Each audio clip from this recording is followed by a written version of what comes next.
Hello guys, my name is Zach. Today I'll be talking to you about Russia and Ukraine and the conflict that's occurring.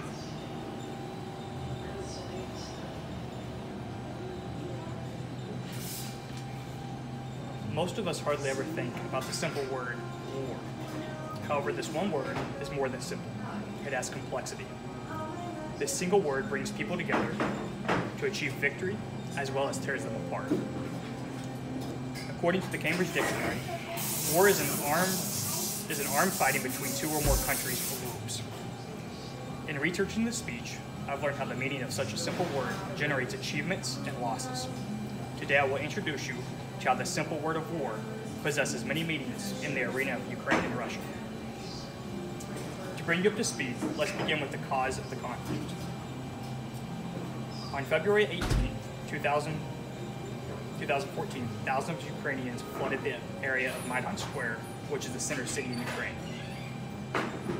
As explained in the book Conflict in Ukraine, 20,000 Euro-Maidan protesters advanced on Ukraine's parliament. The protests quickly became violent when protesters and police began to fight. As a result, 82 people were killed and 1,100 were injured. The protest was over Ukraine becoming part of the EU. However, during this time, President Yanukovych refused to sign the agreement.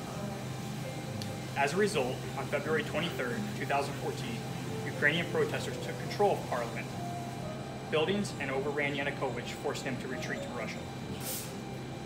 During the uproar, pro-Russians in eastern Ukraine did not approve of the protest or the EU agreement.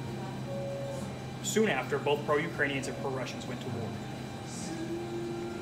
With Yanukovych out and the country in a state of civil conflict, Ukraine took a turn for the worst.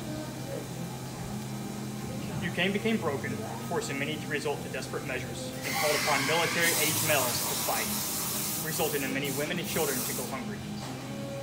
Pro-Russians overran Ukrainian government buildings in Donetsk and Luhansk, which is in eastern Ukraine, known as the Donbass region. This created a new centralized government, the Donetsk People's Republic and the Luhansk People's Republic. With the establishment of the new pro-Russian governments, citizens could get supplies from Russia and finally feed their families. But for the pro-Ukrainians, this meant revenge and taking back what they believe is their land and their heritage. To add to the turmoil, the pro-Russian residents of Crimea, a Ukrainian island, began to take a vote as to leave Ukraine or to stay. According to the film Crimea: The Way Home, Russian soldiers can be seen wandering the streets of Crimea, exhausting their efforts to protect their citizens from a pro-Ukrainian attack as Crimea became annexed from Ukraine.